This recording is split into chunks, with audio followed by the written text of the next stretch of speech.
You're listening to Diva Tonight with Carleen Humphrey, a relationship podcast with a focus on life, love, and friendship. Welcome to Diva Tonight. Hi, I'm Carleen, and this is Diva Tonight, the podcast about relationships, friendships, and a focus on women in their 40s. So tonight I have with me Cathelina Duvert. She is an author, blogger, and recovering depressive. But is it like when you say recovering, do you feel like it ever goes away? Right. I'm talking about that. I've been depressed. I'm still depressed, but not as much as I used to. So I'm recovering. Yeah. No, you know what? Not to jump right in, but I think a lot of people don't always clue in that they're depressed. When I heard you talking about it, because you said you've been dealing with this since you were 11 or 12 years old, and your sister helped you. So with me, I think I go through periods of it with my own mental health journey. But the one thing is that, like, I feel like we ignore the signs, like just going through the motions in life. Cause I've done some group therapy. It was like a virtual class, but 8-week course. And then there was other people there, an instructor. But like when they point out like all the signs, it wasn't until then that I was like, wow, I was depressed. I didn't really clue into that. And so can you relate with that? You know? I think I can, because if you are so used to feeling a certain way, then you sort of think, well, that's just me. Not necessarily, it's not supposed to be like this, but that's just the way I deal with things. So I think that's why we probably ignore the signs, because we're used to what we're dealing with, and it's hard to measure. Is this the norm? Well, this might be the norm for me and not the norm for somebody else.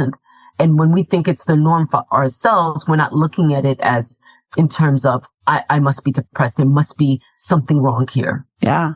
I think there's a lot of things that can make you depressed too. Like, your work environment, if it's very toxic, home, like everything all in one. But I think dealing with and like doing the things with it, like for you, since you've been dealing with it for a very long time and you found ways to handle those low points, why do you think you've started to talk about it in an open forum? Oh, that's such a good question. I feel like I've always been somebody who, okay, so then there's the shy, introverted Kathy, and then there's the person who, just blurts things out about myself, and I tend to feel comfortable sharing about myself to people I don't even know sometimes. And I feel like a part of me, when I was going through the depression, I kept it silent for so long. I kept it to myself for so long because I didn't even know what I was going through. And sometimes I was very ashamed of it. That when I became aware of what I was dealing with and what I was going through and how I was helping myself overcome it, I think I was just like ready to tell my story.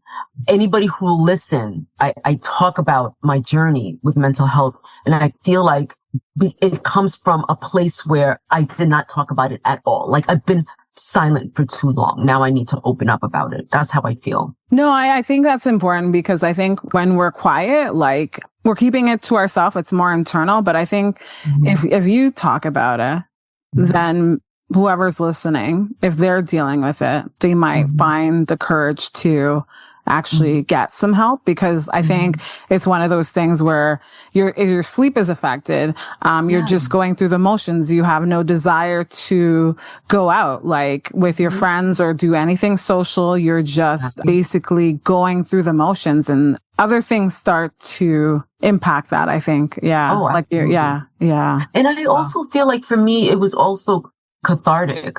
Just talking about it, letting it out. I call it like letting go of the depression monster. Just getting rid of all of that. Talking about it, I feel is cathartic. It kind of helps me to deal with what I wasn't able to deal with before. I think now we are in a digital age where there's information overload and, you know, we have to figure out ways to find things that work for us. Right. And so on your journey, what did you learn that worked for you when you're dealing with those days, those sad days, you know, those days where you just can't? You know, it's so funny because when you're in it, and I'm sure you can relate to this, when you're in it, you may know that you're in this bad place, but it's so hard to mentally get out of it, right? You know that you have to get out of this in some way and somehow, or maybe you just feel like I'm just going to ride this through. But one of the things that really helped was the fact that I did have my sister and my cousins helping me through it all. You know, one of my cousins suffers with depression as well. And sometimes, you know, we would all get together. There's like 3 cousins. There's my sister and then there's myself. And sometimes we would get on the phone with each other and tell each other what helps with feeling better, or, you know, talk about some meditations that worked for us, or, you know, we would also challenge each other to working out and stuff like that. So a lot of those things, being able to talk to somebody, having my sister network, you know, my network of my cousin and my sister, you know, having them there, helping me through it, being able to talk to them being my sounding board. I think that really, really helped. So number one thing, I feel like it's so important that you find somebody that can relate to you. If you know somebody who will be able to help you, but they necessarily cannot relate to you, that's okay too, as long as you have a sounding board, somebody to listen to. And I feel like that was like the number one factor in helping me deal with this. Yeah. That's a good thing that you have your sister who's kind of like your support system, but she's also been there to help you find the resource. You know what I mean? Because finding a therapist and starting off with there and then finding other places where you can excel. You know what I mean? And clearly you're an author. And so did you go to school for literature, writing? I know you're a teacher. So to say the least, you're both. So I guess you're an educator and you're also an author. And I studied creative writing and literature when I was in college, and my dream was to be a world famous author. I was going to travel the world, reading from my books. I'm not there yet, but yeah, I studied creative writing and literature. I've always loved reading. I've always loved writing. And so this was a part of me already. So to write about my journey was something that came naturally to me. And when I decided to write my blog called Kathy's Cross about my dealings with depression and how I helped myself overcome it, it just seemed like, yes, this is the right trajectory. This is where I should be going. This is what I should be doing with this, right? So it was very natural for me. And then it took me a very long time. It took me about 25 years or so to finally publish my novel. I started it when I was in my mid-20s. And when I decided to finally publish it, I had to first figure out, how am I going to finish the story, and how am I going to get it prepared and ready for it to be published? Because when I decided to self-publish it, I wanted it to be the best book that it can be, and not, one of those self-published books that have a lot of grammatical mistakes and stuff like that. So I really took my time with that, and I found the right editor. And, I just did all the things that I felt like I needed to do in order to get myself prepared for it. But yeah, writing about my journey, writing about depression has always been something that came naturally to me. That is so interesting, because I think with writing, a lot of people think that this is something that will happen overnight. But when you talk about how long it took you and like the process over time, it kind of reminds me of like when I went to a film, like when I used to go to TIFF, the film festival, and like that was my passion for a little time. Like for 6 years, me and my friend would go. But where I'm going with this is that when you sit in front of the director who directed the film and you hear their story, like I remember being at the movies Parkland, and I guess he worked for a newspaper or whatever he did in the past, but he said, this film took me 10 years to work on, 10 years. So it took him 10 years to to write it, probably to find the cast, the actors, to get the studio to give him the rights to, broadcast it, right? And have it play at a film festival. So it's always the backstory that you hear, when people are creating something. And so even for you, this might not be your debut, but it's the beginning of like your future of where you could go from here. And it's amazing. Right. And so kudos to you. Cause I think it's a lot of work to write a book. I think they say it's more for you, not about the money or anything else. And do you find that yourself? It's absolutely for me because I have not really even considered the idea of making all that money back to a fault. I think I probably would have done more, in terms of trying to promote it, getting it out there.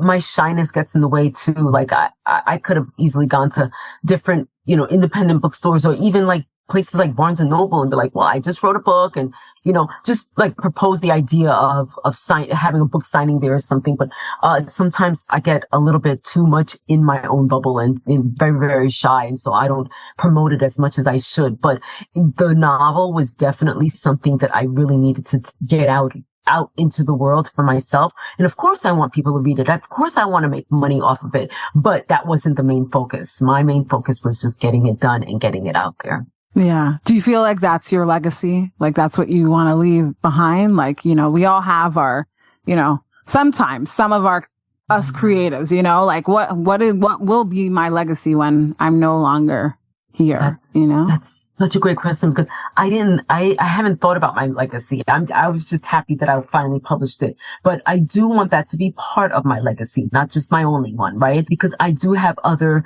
projects in my mind that projects that I'm working on that I want to see to fruition, that I want to see it till the end. And to me, they're important projects, regarding my cultural identity, me as a Haitian American person. I want to bring things out that really lend itself to the culture of the literature of my Haitian people and all that. So I do want to bring more things out there. So my legacy, I guess, would be part of my writing, my creative work and my creative projects. Yeah. Yeah. So the box, you published it debuted on July 2nd in 2024. And, it's a year later, a little over a year now. And so did you have like numbers in mind of like, I want, you said earlier that that's not a focus for you. But now that it's been out, like, you've released it and you're promoting it. And what do you want people who are listening to think about if they want to support your work, your book, the box, right? Yeah. I definitely want people to buy it and read it. The message that I'm bringing with this book is the idea of this is one woman's journey through depression and how she handles it. And of course, it has a happy ending. It has a good ending, right? But I want people to go through this journey with her and really see her and all the other characters. I want to talk about the other characters as well. Really see her as a person who felt like she was knocked down from life and how she managed to bring herself up and how the people were put in place in her life to help bring her up, right? And there were things that happened in her life that she doesn't come to realize that it was part of her journey the whole time. And I want people to think about the things that happen in their own lives, reflect on what it is that is causing them pain and see, what they can do to help themselves overcome that, not overcome it, to help themselves through that pain, understanding themselves, understanding the people around them, understanding their relationships. And that's what it's all about. And I'm still doing that for myself. I'm still trying to understand my relationship with myself, my relationship with my sister. Why do I still get angry when such and such happened? And why do I act like a child when this and that happens? And this is like constant reflection on what's going on in my world and what's going on in my head, right? I really want people to think about that, because that's what my main character has to do. She understands how she is. And then now she has to learn about her mother. Well, what was my mom going through? Why does she behave the way that she did towards me when she was still alive? And then she has to understand what her relationship with her sister is and what her relationship with her father is, all separate, but all together at the same time. You follow what I'm saying? And not only is my main character, Mia, going through her own trials and tribulations, but her sister is going through her own thing, right? She's suffering from depression in a different kind of way. And their father is suffering with depression through a different kind of way. And Mia, my main character's best friend, is going through her own issues. I want people to be able to find that person in the book that relates most to them and see, well, wow, I guess everybody in the world has their own issues that they're dealing with. This is one of the things that we have to think about. Let's just be kind to each other, because we don't know what the other person is going through, right? We're all going through issues. What are they going through?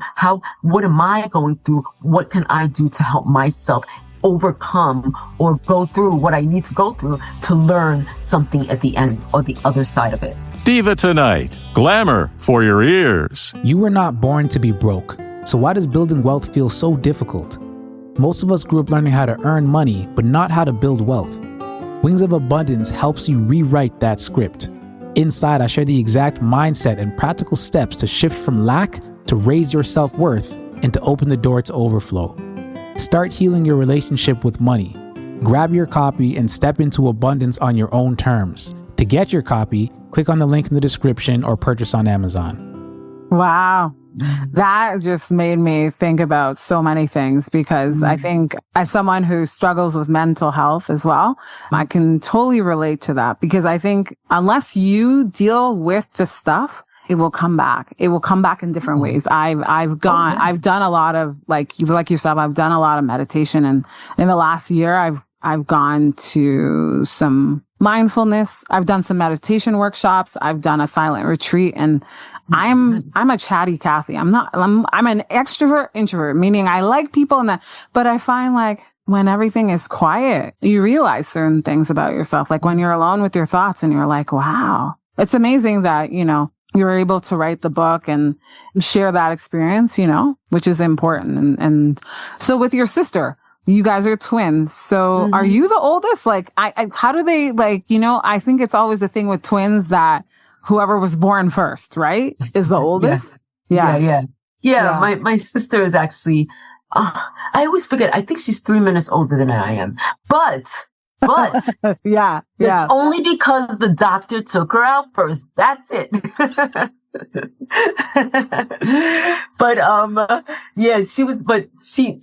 She's a little bit taller than me, but yeah, we're very, very close. We live together, and she was the only person I think in my life that had to deal with my depressive nonsense on a regular basis. And I call it nonsense. I'm just joking, but she was the one that was there through my most depressive moments, and where I didn't even understand why I was crying. I didn't understand why I was upset.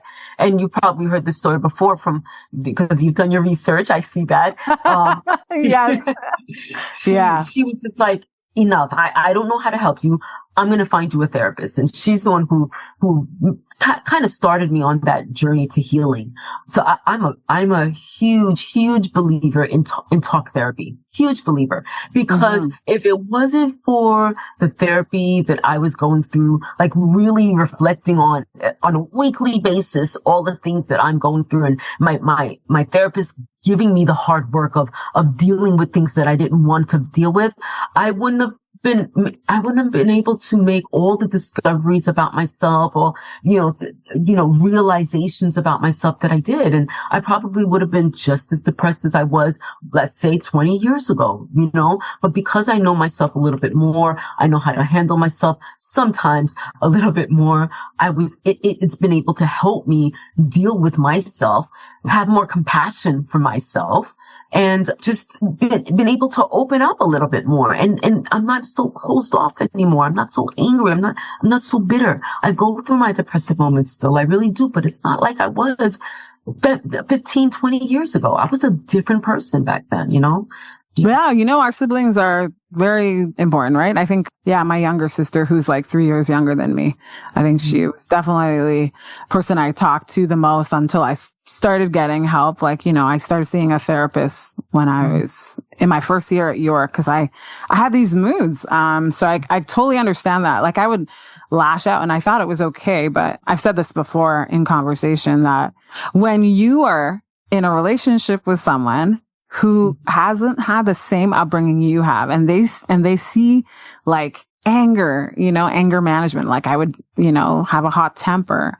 They start to say like, he was probably the reason I started seeing a therapist because I guess for me that was normal, but for him that wasn't. And so I can totally understand that. And so it's good to have, the people, like our little village, you know what I mean? They say it takes a village, right? To help us through our ups and our downs. And like, you'll have some people along the way, and you've been on many podcasts. So I see you've been on over 40 podcasts. So with those experiences, what have you learned with doing that, with being on other podcasts and sharing your story? I've learned how to talk about my situation. It's interesting because there's some things that I talk about more now than I did when I first started doing podcasts, because now I have the language for it, whereas before I didn't. So every time I go on a different podcast, I learn a little bit more about myself. I think about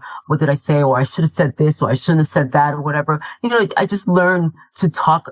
I learn different ways to share my story. That's how I feel. I feel like being a guest on so many different podcasts I was going to say something corny, like it's a superpower, but it really does help me talk about it, right? It's helped me talk about the link between my own experience and my novel. And it's helped me talk about what I've experienced, the reason why I was depressed in the first place. And I was able to bring all that out to the point where I could just talk about it now. And I don't have to break down in tears anymore when I talk about it. It's helped me in that way. Yeah. That's so important. Wow.